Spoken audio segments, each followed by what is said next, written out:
Yo, so how do I study? I use Simple GTO Trainer. You have to run your own sims. Well, I think that's the best way to do it. I run my own sims with Simple Postflop because it's got better compatibility with the GTO Trainer, but if you have PioSolver, it still works completely fine. It's a little bit trickier to like share sims with people if they use Simple and you use Pio and whatnot. You basically have to rerun them yourself, which is it's unfortunate. But yeah, both Pio and Simple are good and both compatible with the GTO Trainer. You can download it for free. Use my link if you do, it just helps me out. If you do, there are some free packages you can play around with. I would recommend the 4-bet pot one. I think that's better than the others, but they're all quite bad, the free packages. What you really want, like, the reason that they're bad, or the reason that they're bad, is they basically just take one generic bet size and put it on every board. And it's just not optimal in any way. And if you learn from that, you're not going to learn like what's an actually correct frequency to be taking actions on a board. You're just going to learn like this one sizing that doesn't make sense. Like I think it's 50% pot in a lot of their packages. Yeah, so, but seeing that, like I first saw this, I was like, oh, that's great. Then I realized that that's a problem. I'm like, well, I need to get the custom games active. So that requires the pro license, which, you know, does cost like a couple $100, but if you like it and you play reasonable stakes, I think it's absolutely worth it. If you don't, like, just play around for free, see how you feel. It's still fun either way. But yeah, so how I do it is I run my own sims. I have a bunch of folders that are filled with sims from different spots, and also discarded sims like these, where I was trying one flop sizing out and trying to figure out which one was the best. So I compare single sizings on the flop.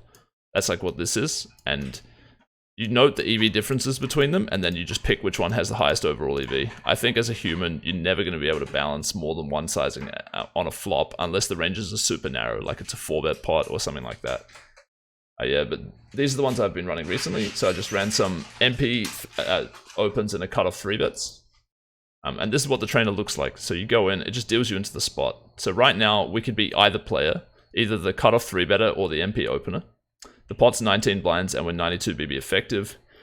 And yeah, man, I include allowing donks.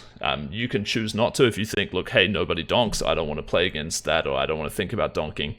You can do what's called node locking, which means like you would always force the out of position player to check. It's pretty simple to set that up before you run your sims. But I personally don't, because I want to know, like, hey, what's a donking spot? Like, where are people donking? When's it good? And actually, I've learned recently that this is a good donking spot. So it's middle position has flattered a cut of 3-bet. If it comes 9-8-5, we're donking 80% of our range for third pot. Pretty sick. So I imagine we're donking this hand about 80% too. Like, we're probably splitting with a decent flush draw like this.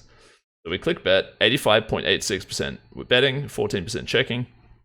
Turn is a jack. Okay, so this card complicates things a bit. And what do we want to do? I think our options. Third, half, and 75. Oh, sorry, we got third, 75, and 150 are our turn options here. We roll a 14, so like inbuilt into the trainer is like an RNG, which is nice because the whole game is like how often you should do something. So like on the flop, if I rolled a 1, even though I'm donking 86%, I should have checked. You know, that's the idea. It forces you down either line. You get to play against, like, you know, different parts of each other's ranges in different ways. So, and you can replay the hand. Like, say there was an interesting hand like this, I can replay it and check the flop or whatever. Given that we're here now, I feel like we're going to be betting third quite often on the turn. How do we feel about rolling a 14? Do we want to check?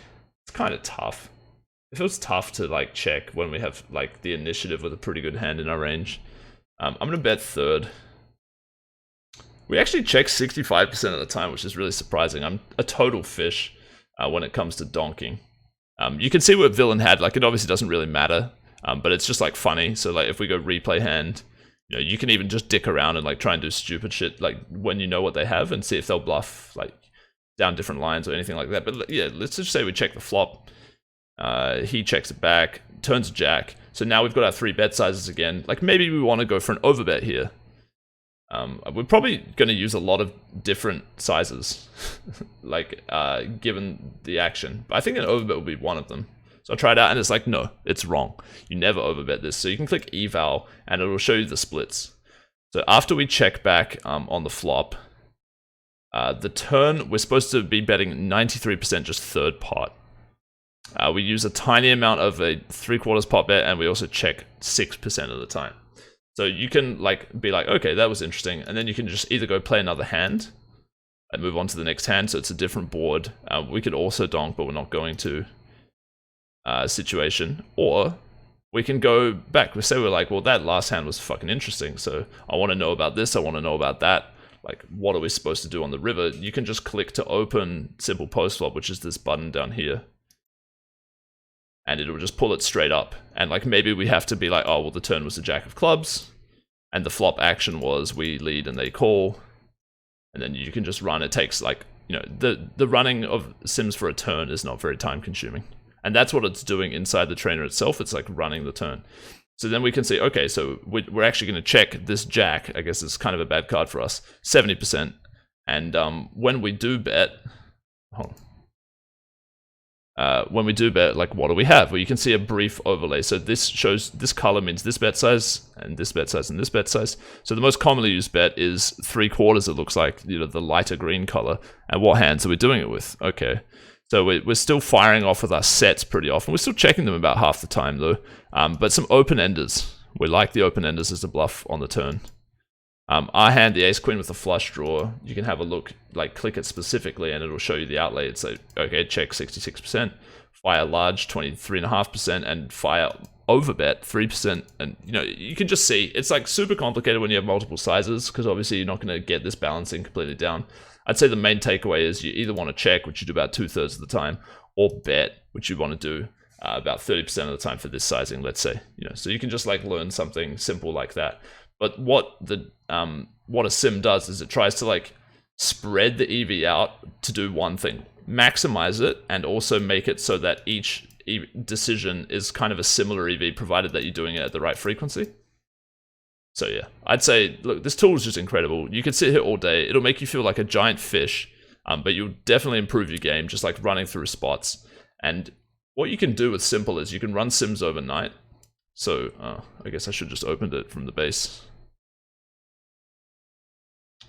But yeah, you can run Sims overnight. So what I'll do is I'll set a batch of Sims. You just go like, you make this situation, you're like 833 rainbow, okay, I want to see what we do with, you know, these inputs. So you click like, these are my bet sizes for this guy, these are my bet sizes for that guy, this range against that range, that's the board. And then you go add job, and it will automatically name it that. And what I do is I simply add the bet size. So I'm like, okay, 25% pot. And then I'll do the same board, and then for the next one, I'll go, okay, 33% pot, 50% pot. I'll compare a bunch of different bet sizes, and then I'll have two folders. So I'll open up a folder and I'll compare all the EVs of one single bet size, see which one's the best, and then I'll move that into my like folder with the good Sims. And then if I want to run a trainer, I'll use the folder that has all the good Sims that have these EVs I've compared, see which sizing is the best, and then I'm instilling in my mind like, oh, this sizing is good on this board, this sizing is good on that board, I should donk this often on this board. Like, that's what I'm only just starting to toy around with the donking stuff now, but I think it's pretty cool. And people certainly don't know how to play well against it. So if you can figure out how to like do a little bit of donking and what spots it's good in, you can put your opponent in a really tough spot and that they won't be prepared for. And if you've done your study, they're going to probably lose a bunch of money to you in spots like that. So yeah, good training tool, would highly recommend it. If you do, download it, use my code. If you make purchases with that code, I'll give you a free package that I've completed. It's a button against small blind, a button against big blind defend, single raise pot. It's like 75 different boards, all the best bet sizes. Yeah, I won't go into what they are or whatever, but it's just a good package. You know, I spent a lot of time running it. Run your own. You know, like it makes every sim that you run worth something. You can save them, put them in folders, and then train with them whenever you want. So yeah, it really gives like value to the time that you invest into running a sim. Instead of just being like, oh, that was kind of interesting, and then like forgetting about it. You can use it whenever you want for training mode. So I reckon it's the best tool that I've seen. Yeah, would highly recommend it, and that's about it for how I study. I just try and do that whenever I have some spare time. Cheers.